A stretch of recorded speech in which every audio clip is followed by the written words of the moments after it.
Maybe I'll ask the first three panelists we have for panel number one to come on up now, Sharon, Ege, and Carlton.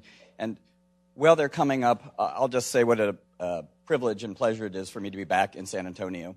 Shannon mentioned that I had a 2-year stint sabbatical where I was the executive director of the United States Committee of ECOMOS. And as Shannon said, the U.S. Committee of ECOMOS focuses on connecting U.S. historic preservation to international historic preservation. And I'd like to recognize in the room Bill Pensick, who is my successor as the executive director of U.S. ECOMOS. Of all the things I got to do as the executive director of U.S. ECOMOS, one of the greatest blessings and gifts was that stint occurred while San Antonio was consummating its 10-year-long quest for World Heritage inscription. And so I got to be a little tiny bit player in the amazing, impressive, sophisticated, beautiful community undertaking that was. And being just a fly on the wall for that process was truly one of the highlights of my tenure. But I remember in May of 2015, I think it was, and some of you in the room will remember that well too, when the UNESCO ECOMOS recommendation came out on whether or not the San Antonio World Heritage bid should go forward. And the recommendation from the international organizations was yes, the bid should go forward. San Antonio possesses this key outstanding universal value, which is the requirement to be put on the World Heritage list. But it was so interesting, and I remember at that moment, who remembers, May 2nd, maybe, 2015, something like that, when I read the ECOMOS decision, and it said, of all the things about San Antonio that are special, of all the aspects of its heritage that are noteworthy, the one thing that we really think is internationally significant is its confluence of cultures. That's the particular thing that UNESCO said of all the others was the most significant thing they thought about San Antonio. And I remember at that time thinking, usually these reports say the thing that's special about the place is something about a building. And this says the thing that's special, it doesn't mention a building in the first sentence. The first sentence talks about confluence of culture. And I thought to myself, that's a little bit different. I wonder how San Antonio will ultimately end up dealing with that, reacting to that, addressing that.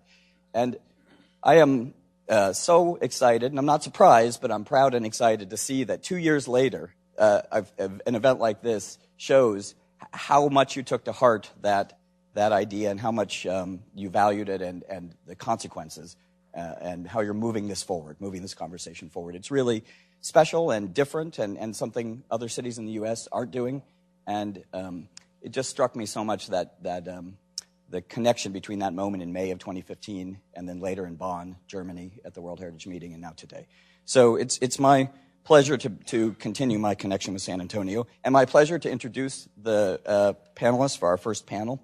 I guess Shannon gave introductions, so I'll just repeat Dr. Ege Yildirim from Turkey, Sharon Veale from Sydney, Australia, and Carlton Eley, who is my neighbor in Washington, D.C., where he's with the EPA. This first panel, we're going to talk about heritage impact assessment.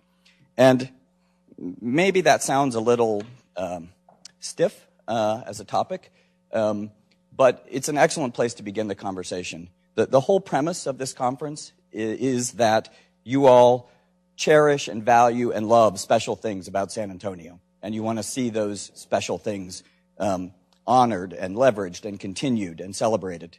But in the United States, at some point, that means intersecting those special things you care about in your heart with the law. And the law is about dockets and agendas and permits and zoning and the like. And so at some point, the special things you love in your heart have to connect with these government processes. And heritage impact assessment is a way to do that. It's a tool to connect the special things we love about places with the way government works. And so as sort of formalistic as it might sound, it really is in the vein of moving us towards this conversation about how we take what's in our heart and put it into our development policies and our laws. I think the way the panel is going to work is we're going to start with Ege, with Dr. Yildirim, who will speak both about her experience as an international leader through ECOMOS, but also a person who manages a World Heritage Tentative List site herself in Turkey. And then ask Carlton to speak, who's going to come at a similar topic, but from a bit of a different perspective, talking about the social equity and social impact work that he's been a part of, particularly in the environmental justice context through the U.S. U.S. Environmental Protection Agency. And then finally, ask Sharon to speak from her perspective, working in Australia and mostly in Sydney, in a city and in a country where these types of impact assessment work is to a greater extent, at least than in most U.S. cities, already a part of the government processes. And so Sharon will be able to give us a perspective from another place that's working with these same ideas. So with that, I think I'll ask Dr. Yildirim if she would come up to the lectern. Yes. Okay. Yes, 9:08. Good morning, everybody. It's very exciting to be here. It's my first time in Texas. I have many American friends in life, and some of my best friends are from Texas. I think there's something about Texans being especially warm, and it's been very hospitable since I came. And not only hospitable, but also from everything I've heard about San Antonio and my observations, you already are so high capacity and doing so well. One might wonder why you're asking for so much input from so many different places. I think that's one of your strengths, because you're aware that life is about learning. You keep learning new things, and I think HIA, this is again at the frontier of heritage practice at the moment. We might say you're going through the pressures of at once you have the rich legacy, the heritage, and those large pressures. And if you have a robust HIA system in place, probably you're going to be one of the pioneers in this in the world. You'll be very well positioned to face the future strongly. So. Thank you to Andrew for being instrumental for me being here. And his shoes are, you might have observed, very hard to fill, no matter what he does. As ICOMOS focal point for the Sustainable Development Goals, he's still being my mentor, my role model. So anything I say that is missing something, Andrew might need to fill in. So shall we go to the next slide? As Andrew already mentioned, I'm going to speak both a little bit about the international perspective, best practice, doctrines, and a little bit of on-the-ground case studies. It's like a potpourri, whatever you want to take out of it, you may. So it's good to start with the sun at the beginning. Maybe this is the very, very macro policy level of things, and the whole world is talking about this. And the subject of today's meeting is perfectly aligned with what the world is trying to do. The 2015 adoption of the new cycle of the global agenda, the Sustainable Development Goals, Agenda 2030, which also incorporates the climate change, disaster risk management, finance agendas of the UN, the new urban agenda, the habitat agenda as well, and the overarching umbrella is organized under 17 global goals. And as ICOMOS, we've been following particularly Goal 11 because we have a specific explicit expression of the world's cultural and natural heritage to safeguard under 11.4, the target. So that really frames a lot of what we do. And people who know something about ICOMOS, you might know that there are different international scientific committees, 29 of them to be exact, and heritage is very multifaceted. So there are, all kinds of committees to address different topics, and they can be aligned with the SDGs. So I recommend that you study all of the 17 SDGs, not just 11, and because there are so many different connections. I already said climate change, cultural tourism. We're talking about intangible heritage a lot. That goes with peace, governance, human rights, for example. Diversity, cultural rights, etc. So this is a very relevant and a very powerful agenda for us to be following. Next, please. Moving on with another important international guidance, the Historic Urban Landscape Recommendation of UNESCO, which was adopted in 2011. It's quite recent. Actually, it's even more recent than the ICOMOS HIA recommendation of 2009. So this is probably where the latest international doctrine is at the moment.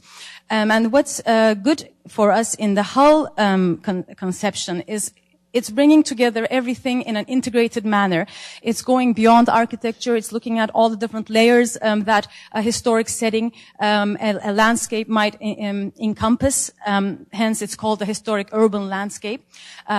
It's not really a heritage category, more it's an approach, a methodology, is what it said. And it encompasses everything from topography, geomorphology, hydrology, above ground, underground, intangible heritage, land use. Land use is actually, I think, a strong theme that will be recurring, I think, in this event. For San Antonio, I think it's a crucial keyword for us. Not only visual relationships, but the way the city is organized, etc. So, and social and cultural practices, of course, and values. Next, please. So it's at once heritage, conservation and sustainable development, the socioeconomic part aspects of it, stressing social and functional diversity and identity. And it does actually include in it a definition of different sets of tools. From what Shannon has been telling me from the beginning, you want to focus on concrete things that might lead to real action. So the fact that there are actually tools that are defined in such a broad recommendation is fortunate for us. So I also recommend you peruse through the HUL recommendation here for civic engagement, knowledge and planning, regulatory systems, and financial tools. Next, please. And as ICOMOS, we do have a guidance document for HIA. This is focused on World Heritage. It's good that San Antonio has a World Heritage site, but it's not just about that, actually. So one has to keep in mind that this is focused on World Heritage, but there are also many things that go you can transfer, you can apply to all kinds of heritage, really. And maybe the notion of HIA, like at the very foundation of the philosophy is what are we trying to preserve, and what is all of this fanfare about? Not to waste our time trying to preserve the wrong thing. It's always good to have our compass of the value. What's the value that we have defined for ourselves specifically to be safeguarded, and what are the specific attributes that convey these values? This is World Heritage speak, but it's pretty understandable, I think. And it also provides a baseline in the way of a statement of outstanding universal value. And there's a point in this guidance document that's interesting. OUV provides us with the overall view, the whole ensemble, not just specific values. Sometimes it's easier to define pieces of values, but sometimes one misses the big picture. And maybe that has to be defined separately as an ensemble.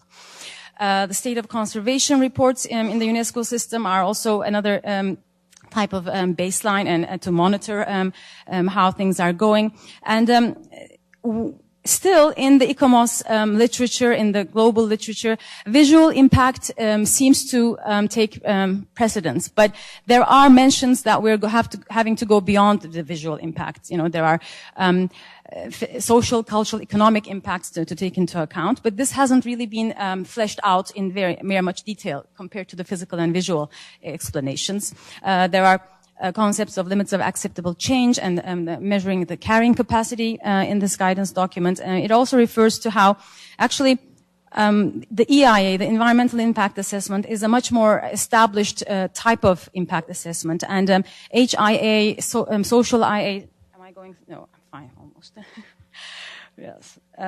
So those are relatively newbies and not always finding their place, as I think we already touched on in the legislation. And, you know, I have to say, I come from a emerging large economy country. You might say a developing country, semi-developed country, where we have a lot of issues of corruption or how legislation and real life de facto the way things happen may diverge. So And you don't only see this in countries like Turkey. You know, it's, the more I age, the more I see it everywhere, you know, in the whole world, that people that aren't always genuine in their intention. I mean, there are official speak. You see it at the UN, actually. And then there's stuff happening on the ground. So, sometimes having the perfect legislation isn't really the point. Having the de facto process, in place better, I think is more important, to be honest.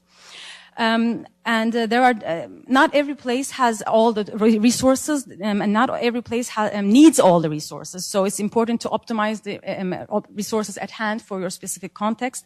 And actually, in places like San Antonio, where you have a World Heritage Site, you have a management plan. And the management plan is another tool which might have clues for HIAs in it. Moving on. I have little time left for my case studies, but that's okay. So I used to live and work for 5 years in Abu Dhabi, the United Arab Emirates, of all places. Some chance encounters took me there. It was a wonderful experience. And that's an interesting country because it's very new in terms of being a modern country. Most of their laws are still in formation. So it was an interesting chance to observe how the development review process was evolving as we spoke. And we had the Emirate-wide UPC, Urban Planning Council, who were mostly Canadians who had been brought in, and very systematic, very professional development review system. And they were consulting with other agencies like Transport, Environment, and Heritage, our authority. We had our own system, the PCR, Preliminary Cultural Review, which was, Donovan knows very well about this. I think he might touch on it later. He's working there as well right now.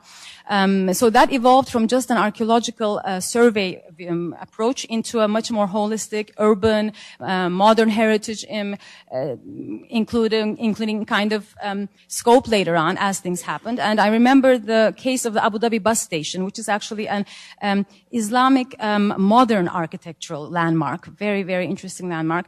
We had very, very heated debates with the Department of Transport as the Heritage Authority. It was real life experience. And I think this kind of tensions are very educational. And governance and stakeholder relations, not always easy, but always very necessary. I think that's one takeaway that we could get from this experience. Moving on.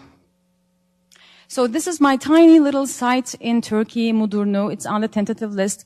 It's an Ottoman guild town.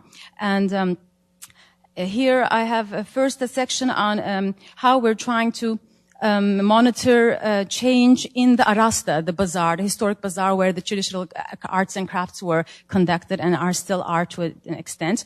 How the physical texture isn't very homogeneous, and we're actually trying to keep that heterogeneity, not trying to have it all clean and sterile and monotonous. So trying to find a more flexible way of guiding the citizens, the merchants in little repairs they do. Moving on. And the second part I want to say about Arasta, not just the physical monitoring issues, are that we do have a very strong intangible heritage component there as well. We're a candidate for World Heritage for Criterion 6. If you guys know, it's the intangible heritage criterion. There is a 700-year practice of the merchant's prayer in the bazaar, where people pray for fertility, for good business. They help each other's stores. There's a ethics of solidarity. And actually in the statement of integrity and authenticity section in our file, I was just trying to pick out different ways that we're defining our state of conservation, our baseline to measure this social cultural asset. What are we going to look out for in the next years? Are they still there or not? And so some intangible types of things we mentioned there, I believe. And I think we're done with mine. Yes. So thank you very much.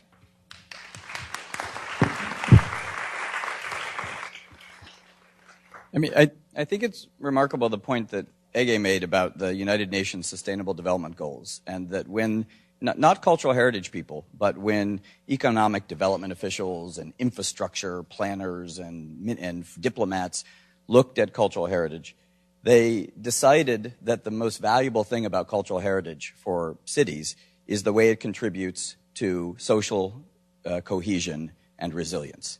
And so they'd adopted this goal that all the countries of the world agreed to, that they would try to improve the safeguarding of heritage in order to improve the cohesion and inclusiveness and resilience of cities. And so when you think about this, that's what they think is special about heritage. But how can heritage do that? How can heritage promote inclusiveness and resilience? You know, you can't just be talking about sandstone and mortar and brick if you're trying to accomplish these goals. So they obviously had a big idea about heritage. And so it frames the kind of values, the kind of outcomes that we're trying to set today. And it also, I think, is a good segue into what I think Carlton will now talk about, which is the intersection between conserving heritage and equity in the community. Carlton? Thank you, Andrew. I think they're queuing up the presentation. And I want to apologize in advance and just indicate that I'm going to try to talk a little slow. I'm from North Carolina, and we have a tendency to talk a little fast. And the other thing I should point out is that if I sweat a little bit, it's only because I was raised as a Baptist. And so if you're from North Carolina and you're raised as a Baptist, you're not saying anything important if you don't sweat a little bit. But I want to say it is a pleasure to be here with you today. That's not my presentation. I think you need to... Yep, they'll find it. I do want to acknowledge the fact that it is a pleasure to be with you today. I thank you for inviting me to participate, and I really appreciate what San Antonio is doing. I appreciate the goals and the objectives of this symposium. Over the next day or so, you're probably going to find me nodding my head a lot because these are the type of things that I've had to grapple with over the span of my 19-year career with the Environmental Protection Agency. I am an urban planner by training. I was also trained as a social worker.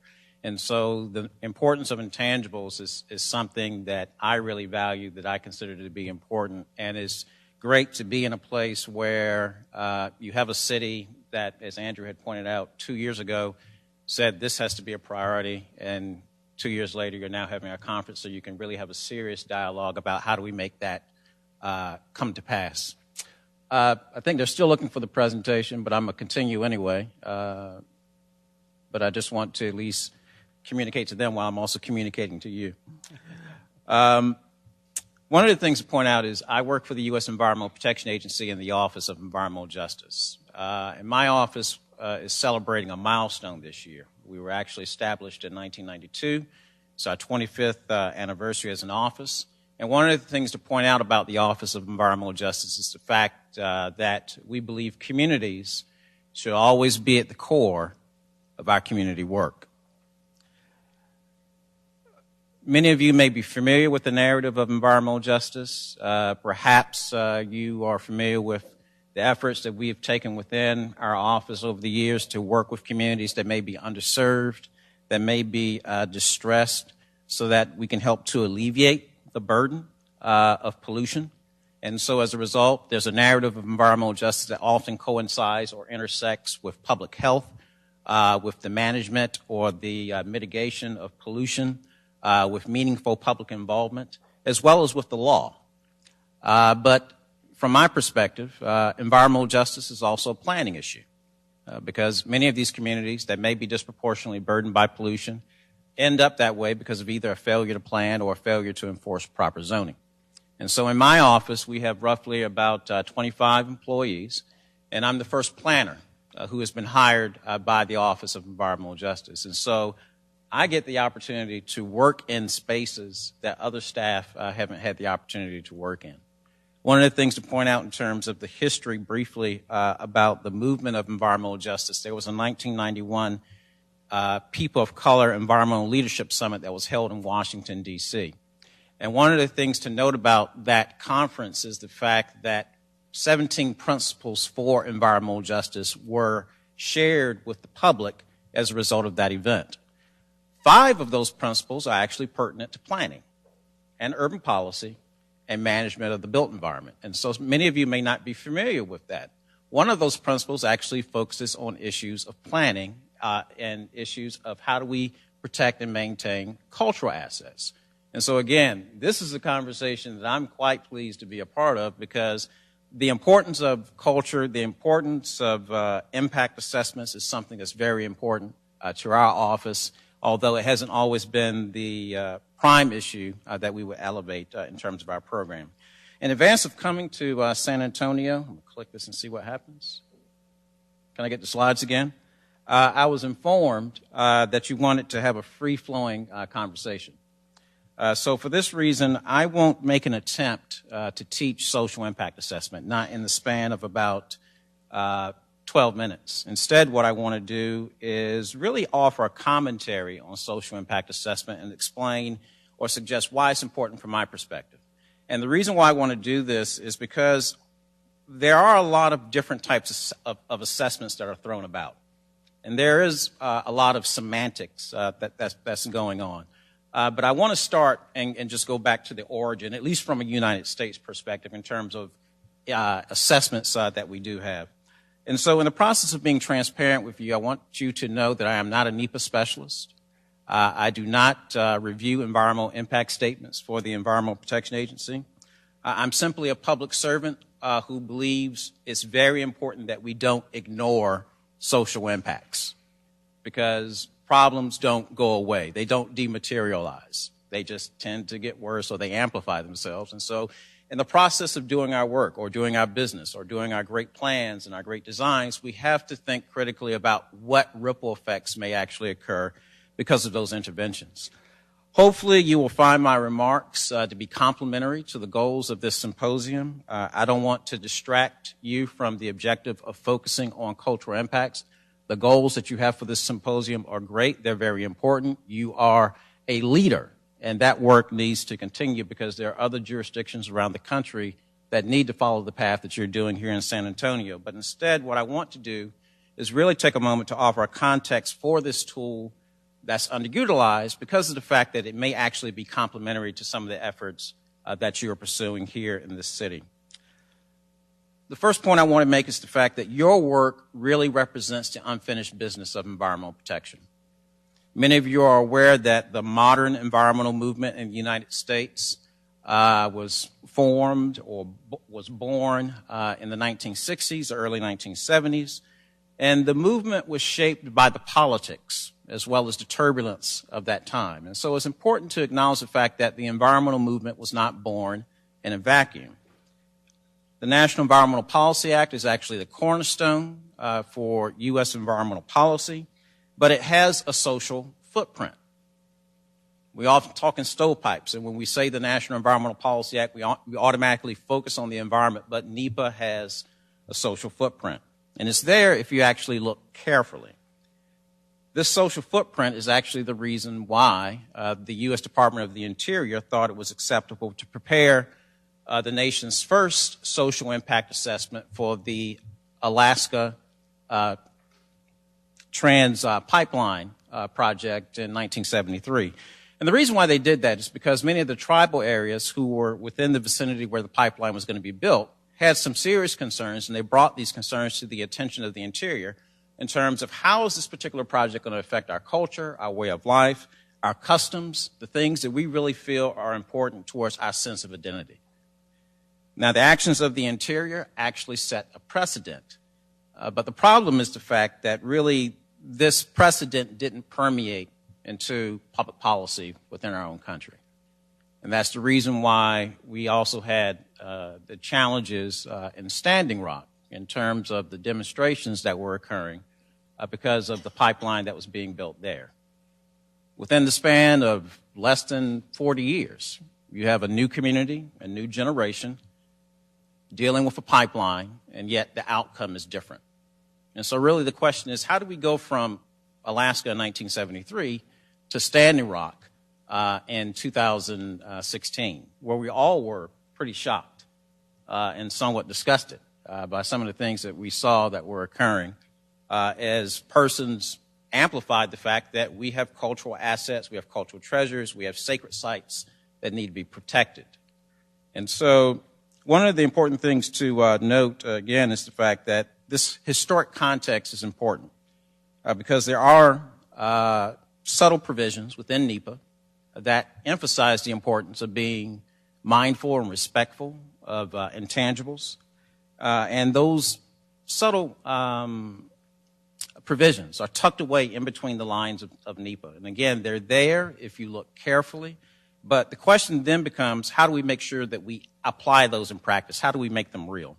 And an important thing to note, again, is the fact that as a nation, we are a country of 324 million people. We have citizens from all walks of life. And if we don't think critically about how to meet the needs of vulnerable populations properly, then we're going to fall short in ensuring that everyone has a safe and healthy environment in which to live, work, and play. As you have already alluded to, redevelopment is important, and particularly in the sense of making our cities strong and vibrant and continuing to ensure that they function properly. But we are also aware of the increasing reports and think tank conversations about increasing disparity, increasing inequality. And while these concerns may be a surprise for some, actually within the U.S. Environmental Protection Agency, we have been quite aware of some of these challenges for some time, because the National Environmental Justice Advisory Council, which is one of the FACA committees to the EPA, brought these issues to the agency's attention as early as 1996 through two notable reports, one that was published in 1996 and the other one that was published in 2006. A couple of years ago, I went to a lecture that was offered by a colleague who was an attorney, and he explained that when students are in law school, the first two lessons that they learn is, first, there's the law. And the second lesson that they learn is the fact that there are exceptions to the law. And the reason why I point that out, and I think it's important, is because what we find, even with NEPA, is the fact that there are too many responsible parties who want to be exceptions to the law. And the art of expediting the process really has become the new normal. And as a sociologist, as an urban planner who works within EPA, I have concerns about that, because sometimes we have a tendency to develop a culture that's around being responsive to persons who may have a larger voice or a deeper pocket, and we may be inclined to expedite the process. But what that leads to is a challenge in the sense that we reward bad actors, but we may penalize people who actually speak up. One of the things I just want to draw to your attention is the fact that in the span of the 19 years that I've worked at the EPA, I've started doing more work on issues pertaining to social equity. 12 years ago, I had a tipping point in my career, and I started to focus more so on issues of equitable development. Equitable development really is a place-based approach for encouraging environmental justice. I know many of you are familiar with place-based conversations, whether it be the new urbanism or livability or smart growth. Equitable development is simply a place-based approach for advancing those particular goals. And in the process of working on this issue, I took the time actually to frame what I thought were principles or commonalities that are found in places that are actually proactive in guiding the changes that occur within their communities rather than reacting to them. And of course, one of those principles is heritage preservation. And the reason why it was included as a principle is because we all know persons value the stories, the institutions, the cultural assets that give their communities a sense of place. Old buildings are great. I have a house in Washington, D.C. It was built in 1905. But also the intangibles that give communities a place-making dividend are equally important as well. If you want to look for an example, you can go to Kansas City, Missouri, where they have the 18th and Vine Jazz District. This story, which I'm not going to have the opportunity to go into in detail, goes back to the early 1980s, when this neighborhood was in a bit of a state of disrepair following 40 years of disinvestment and benign neglect. But one of the things to point out is that there was a minister from Houston, Texas. He was a Methodist minister who became a city council member. His name is Emmanuel Cleaver. He's now a U.S. congressman. He realized that this place had a place-making dividend. He wasn't from Missouri, but he got excited about the sense of history that was in this neighborhood. And when he became a city council member, he said that Kansas City needs to balance its goals of economic development and cultural development.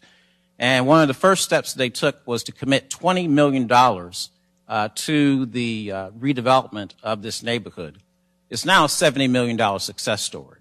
The 18th and Vine Jazz District is important because Charlie Bird Parker and Count Basie as artists, Kansas City artists, refined their practice in terms of jazz and helped to define a very distinctive sound based on a Kansas City orientation. Also, the National Negro League, which one of its teams was the Kansas City Monarchs, was based in the 18th and Vine neighborhood. So now this area, this section of the city, is a $70 million success story, and is really a place that is reflective of the landscape of Kansas City. When you fly into the airport in Kansas City, Missouri, you'll find images on some of the walls, some of which are associated with actually this particular district. Now, at the start of my remarks, one of the things that I did point out is the fact that, again, I don't work in the office at EPA that focuses specifically on NEPA, but I do believe in mitigating social impacts. And in the span of my career, I didn't have a guidebook. I basically had to make it up as I went along, especially when I started doing work on equitable development, and a lot of my work was shaped by my personal values, particularly in the sense of giving voice to the unspoken, speaking up for people who may not have a voice in the process, as well as the fact that I believe public service is a public trust. Now, some may say that's subjective. I say it's entrepreneurial. Because really I'm just doing the best with what I can, and because of the fact that we didn't have a guide or a template or a roadmap or a blueprint at EPA for how to properly do this work. But I realized, again, that simply ignoring those issues that may not be politically expedient really wasn't going to be in our long-term best interest. And so I simply had to work over time based on understanding that I have values and principles that I don't want to compromise in the process of focusing on environmental protection at EPA. The good news is the fact that there are communities around the country that you can look to that are taking the initiative to do social impact assessments. Many aren't waiting for the perfect tool. Instead, they're taking the initiative to address these issues head on. One of which is the community of North Charleston. One of the things I do want to point out, and many of you are probably aware, North Charleston is expanding its port facilities because of the fact that we're now building larger container vessels. Several years ago, because of the fact that they had to undergo the process of expanding the port, they went through the process of working on an environmental impact statement, of course, as required by NEPA, but the city of North Charleston went a step further. And they said, we also need to do a social impact assessment, a real, thorough social impact assessment, not a perfunctory checkmark exercise. And so as a result, they were able to do that, and it helped to inform really how do we mitigate the potential concerns or impacts that would affect those communities that are in close proximity of the port. The short story, the very important outcome is the fact that that social impact assessment helped the community to leverage $4 million in mitigation funds in 2006. And as recently as May of this year, they were able to leverage an additional $4 million to help to focus on improvements that would occur within the impacted community that's near the port. Another example to reference is actually the work of Chancey Martorell.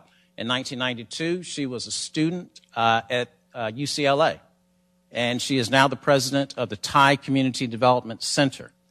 When she was a student in 1992, we all know that one of the important events that occurred in Los Angeles was the civil unrest. And Chancey realized that the Thai community as an immigrant population in Los Angeles was invisible, and it had very important social service needs that weren't being addressed. And as a student, she understood that the type of unrest that occurred in South Central Los Angeles could actually occur in any community if they are rendered invisible and if their unique needs aren't properly addressed. So as a student, she actually took the initiative to prepare a needs assessment. It was a landmark exercise. It hadn't been done before. She prepared a needs assessment for the Thai community.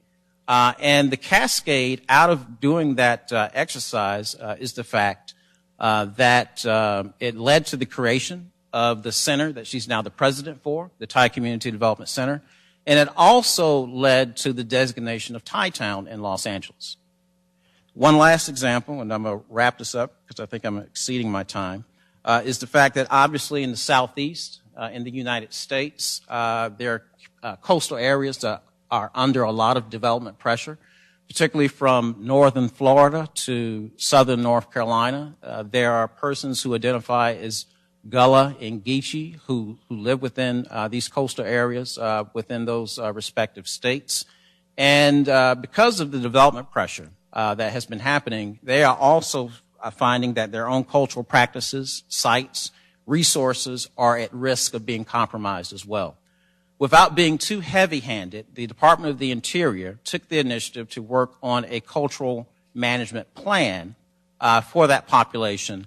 And one of the things to point out is the fact that they did it through a community-driven process. The Department of the Interior's planning offices are actually in Denver, Colorado.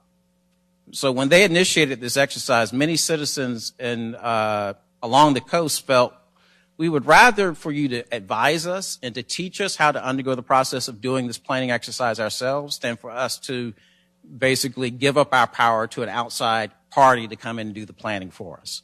And so the Cultural Resources Management Plan has been finalized. It's actually online. It's a resource that may be of interest to you. The only reason why I mention it is because it is actually a 270-page social impact assessment or cultural impact assessment. But it is a landmark document that really just helps to basically make sure that decision makers and developers think critically and understand how to make more informed decisions so that they don't end up compromising the assets that are valued by the populations that live there.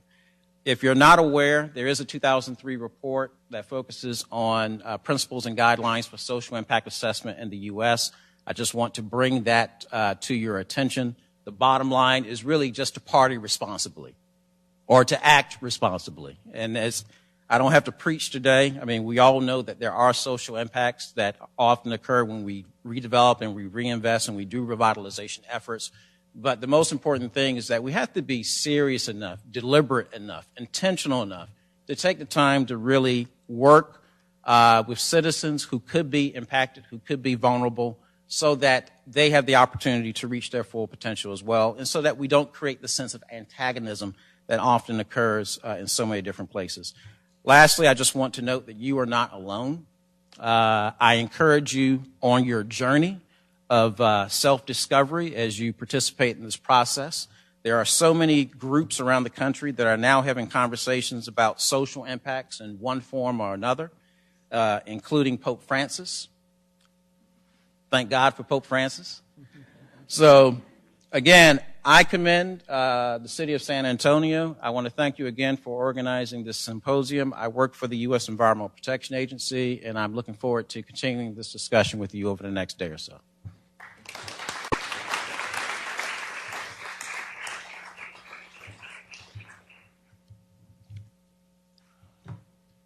Thank you, Carlton. Well, so talking about spanning the planet, we kicked off with speakers from Istanbul, Turkey, and Elizabeth City, North Carolina. Truly spanning the planet, although some noteworthy commonalities, I thought. We heard from Ege that at an international level, if you safeguard your heritage properly, it's an asset for the community that promotes resilience, sustainability, safety, inclusiveness. We heard from Carlton that taking the culture of the local people seriously can yield a place-based dividend, I think was the phrase you used. I really like that. And also a cautionary tale about how the failure to take people's culture seriously is symptomatic of bigger problems in the community. And if those problems are left unaddressed, it boils over. And those problems don't go away. We also heard there are some tools. Ege talked about the Heritage Impact Assessment tool that is built into World Heritage, but is scalable to neighborhoods as well. And also the Historic Urban Landscape Approach to heritage. Carlton talked about the National Environmental Policy Act, NEPA, and the Environmental Impact Assessment process built into it, and how it has a social impact assessment piece. But I think both of you caveated that really getting into the nitty-gritty of impact assessment and social impact assessment and the heritage impact assessment in the intangibles realm is a work in progress. And so there's no app we're going to download that's just going to do this for us. So now, Sharon, we know that you come from one of the great cities in the world, Sydney, and that in Sydney, these topics of historic urban landscape approach and heritage impact assessment are to some extent woven into the way your city does business. And so what can you tell us about how this is unfolding down under?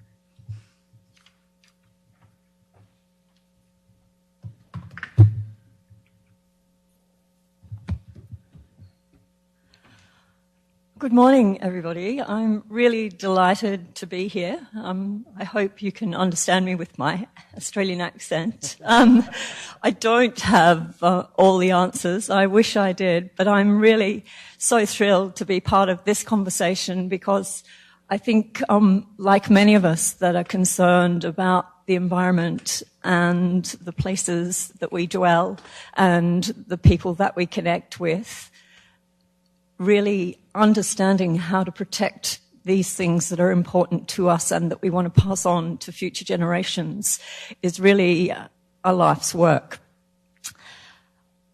As I've been introduced, I'm really going to talk about heritage impact assessment from my experience in New South Wales. And much like the US, Australia is broken up into a series of states, and so I'm going to focus really on local government planning and impact assessment in Sydney particularly, which is where I work as a heritage consultant. And this is the city that I call home. It's very beautiful, and I'd encourage all of you to visit if you haven't already. I'm not going to focus on environmental impact assessment or heritage impact assessment at federal level, so that's a national level in Australia. Needless to say, those things are dealt with as national environmental matters. So World Heritage and National Heritage is dealt with at that level, but I don't really have time to talk about that. But a bit like Carlton talked about, really the antecedents for our system of heritage impact assessment has its antecedents in political, social action and the beginnings of the environmental movement. So I've really got to set the scene, I feel, so I can give you the how, when and why of our system and process for heritage impact assessment. And then I'll finish by highlighting some of the issues that I think are really still preoccupying many people that work in the same space that I work in, as well as communities that are on the receiving end of the systems and processes. And I'm hoping that my contribution might help stimulate the conversations that we're going to have today. So heritage conservation and impact assessment are integrated into our land use planning system. And listed heritage items are required to be identified, managed and conserved at both strategic and statutory planning levels. And really that system for conservation and impact assessment has its roots, as I said, in community activism and protest that emerged in Australia in the 1960s and 70s. And this is one of the most famous proponents of environmentalism and heritage conservation, Jack Munday. He's one of our mentors and great champions of protection. And during this period in the 60s and 70s, much like in the US, communities mobilized, responding to what was an accelerating pace of change and broad-scale destruction of important historic character areas and natural landscapes, as really those dominant mantras that we hear so much about today of progress, modernity, economic growth and development dominated. These were some of the scenes and schemes for inner city historic areas that were proposed at the time. And unfortunately, during that period, about half of Sydney's heritage buildings were lost before the two key pieces of legislation came in, the Heritage Act in 1977 and the Environmental Planning and Assessment Act in 1979. So in New South Wales, the Heritage Act in 1977 was the first statute to provide formal protection to heritage items. And that act established the Heritage Council, and they're a body of elected representatives, both of professional organisations and community organisations such as the National Trust and the Institute of Architects, that actually provide independent expert advice to the Minister on heritage matters. And they have the power to recommend listings of places to the Minister. In 1979, the central piece of land use planning legislation, the Environmental Planning and Assessment Act, came into force, and the Heritage Act was amended at that time to enable what are called local environmental plans to be made.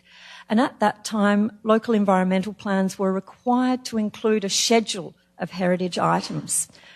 And the Heritage Council played a pivotal role in the implementation of that planning framework. And they provided not only funding for local heritage studies, but they reviewed draft plans, they prepared the provisions and model clauses, and they also supported councils as they developed their planning instruments. A decade later, in the city of Sydney, they finally got their first heritage schedule prepared, and it had at least initially a list of 600 buildings on it designated for heritage conservation. Today, the city has 436 places listed on the State Heritage Register, which designates places to be of outstanding value to the state. And then they have over 3,000 places on the local register that are designated. And as well as that, a number of heritage conservation areas similar to your historic districts. But much of what has been achieved in heritage conservation formally over the last 40 years in Australia, and that we still achieve today towards the conservation of the historic urban landscape, has its antecedents in this activism of the 60s and 70s, and we're still got the legacy systems and statutes from that period. It was really when the pillars of the statutory planning process for heritage were formulated. Heritage studies and or surveys of local areas were one of the key tools that we used to identify the places that eventually got scheduled on local environmental plans.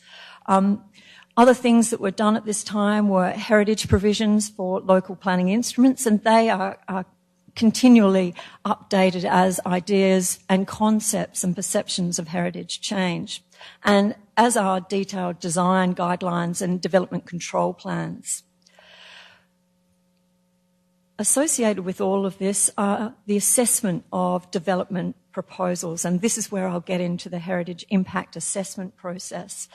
So the assessment of development proposals basically needs to ensure that any change aligns with and is sympathetic to the cultural significance of places. And that is where heritage impact assessments come into play. And essentially, the process for the statutory planning associated with heritage is a three-step process. Councils identify places, they assess them, and then they manage them according to various processes. Heritage impact assessment in the planning system forms part of the environmental impact assessment process.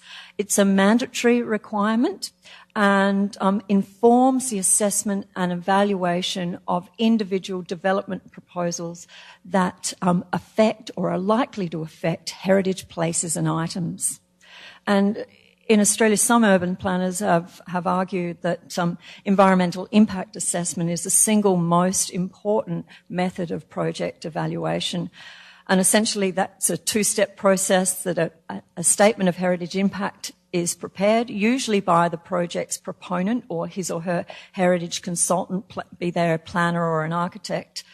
And then the second thing that happens is that heritage impact assessment, and you can see at the cover of one for an Aboriginal heritage impact assessment, they get submitted to council with the development application for the project, and that goes on public exhibition. So there's a small window where the public get an opportunity to comment on the potential impacts of the proposal if it is approved. There are several heads of consideration when a development application is considered, and key amongst them are the likely impacts of the development, including environmental impacts on both the natural and cultural environments, and the social and economic impact in the locality must be considered. In the 1990s, some guidelines for the preparation of statements of heritage impact assessment were prepared, and this was really as councils rolled out their schedules and grappled with the process of trying to understand and assess development applications, and really helped to try and evaluate and determine the merits of various impacts and applications on heritage items. But really, despite the decades that have elapsed since HIAs came in, the assessment process and the contents of reports have remained fairly standard, and typically include an assessment of significance, a detailed description of the proposal and its nature and scope and extent, and an objective assessment of the impacts, both positive and negatives, on the significance of the heritage item. And you can start to see here that actually what is critical or pivotal here is actually how the significance of a place is described. Because if the values and the significance of the place is not well described, both tangible and intangible, obviously you cannot assess the impacts on the values that aren't described or identified. Here's a kind of matrix, if you like, for heritage impact, and you can see on the left-hand side the various subsets of values, and then the flow of impacts, both positive and negative, direct, indirect, permanent, etc. And then the nature and severity and degree of those impacts flowing through to a matrix that then correlates the degree and severity of those impacts to the various cultural values, be they tangible or intangible, and then the various responses in terms of mitigation, which might relate to the design or the proposal itself and require the proponent to modify that, or it might require interpretation or some other compensation, be it financial or otherwise. So as I said, heritage impact assessments are generally prepared by heritage practitioners or architects, planners, historians, and even by property owners or proponents themselves if they're trying to save themselves some money, because they do vary in cost depending on the scale and scope of the project. So for a large-scale redevelopment of a campus-style site, say a hospital or school, obviously the cost of that HIA is going to be more significant than for a single dwelling. So the system we have for HIAs is well institutionalised, and the culture of compliance with proponents didn't take long to take effect. They accept that there are guidelines and standards, and that they need to adhere to them and achieve the kind of ultimate, which is the consent, essentially. But there is really some winds of change blowing through the process and the practice of preparation of HIAs as the understandings of what constitutes heritage significance and culture have changed. And so too have those evaluations in heritage impact assessments. Certainly one of the key planks guiding all of this is the Australia ECOMOS Borough Charter, which was first written in 1979 and is basically the Australian response to the Venice Charter. And it's our key doctrine for the principles, practices and processes for heritage conservation. And the concept of cultural significance is at the heart of Australian theory and practice. It's defined and understood as historic, aesthetic, social, spiritual and scientific value for current and future generations. And cultural significance is understood to be embodied in the place itself, in its fabric, in its setting, use, the associations, the meanings, the records, related places and objects, and it also recognises that not everybody carries the same meanings and values to a place, that they can vary from one group to another, and sometimes those values and meanings can be contested within groups. Changes to the Borough Charter have occurred over time as our views have changed with respect to heritage, including the increasing recognition of intangible aspects of significance, and also that different people attribute story and memory to place, and those collective stories and memories and the experiences and expressions attached to places are really some of the most valuable aspects of place. The Charter, in recognising this, also has at its heart the need to involve people, really engage them in decision-making process so that planning is participatory, particularly those that have strong and special associations to place. These might be the patrons of a corner store, workers in a factory, or community guardians of a place, whether they are Indigenous or from another cultural background.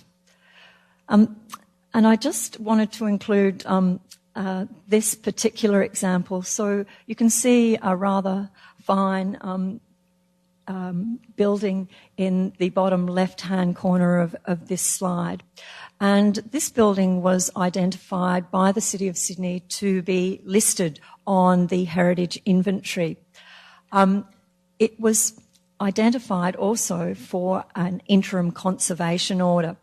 The owner of the property objected to that interim conservation order, and Aboriginal people were very concerned about the place. Whilst it had been recognised for its architectural values, what wasn't recognised initially was that this place was actually the place where Aboriginal people from all over Australia met in 1938, what was the beginning of the civil rights movement in Australia. And they met to prepare a 10-point plan to really effectively provide to government a sort of roadmap, if you like, for their rights as citizens. Ultimately, this movement led to the 1967 referendum for Aboriginal people that gave them the right to vote and gave them citizenship rights, actually, in Australia. Needless to say, even though this building had a hall in it called the Australia Hall where Aboriginal people met in 1938 on this day of mourning where the rest of Australia, white Australia, was celebrating settlement and 150 years of colonial settlement.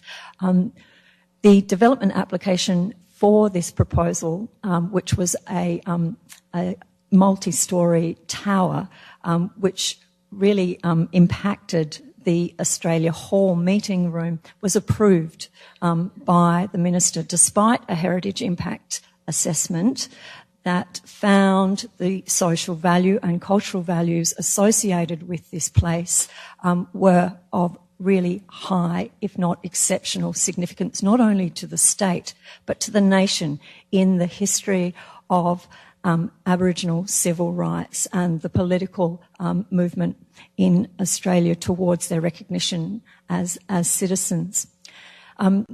An inquiry was lodged, and eventually what happened, the story ends well, I should say. Eventually what happened is Aboriginal people got together and managed to secure the funding through an Indigenous land grant to acquire the building.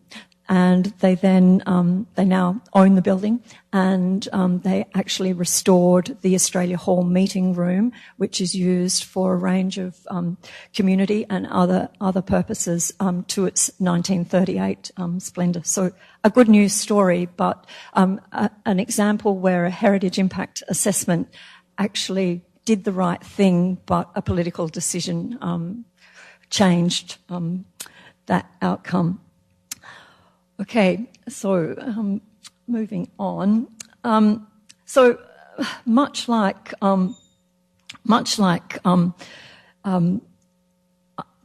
Australia Hall, this slide shows an Aboriginal woman with her daughter in a cave called Butterfly Cave, which is on the north coast in New South Wales. And Butterfly Cave is a really significant birthing site for Aboriginal women. Aboriginal women have typically been in the shadows. They've remained silent. Much of their culture is gendered and subject to cultural protocols, so not generally spoken about in public. But Aboriginal women in this case have galvanised and are speaking out loudly about how important this place is to them.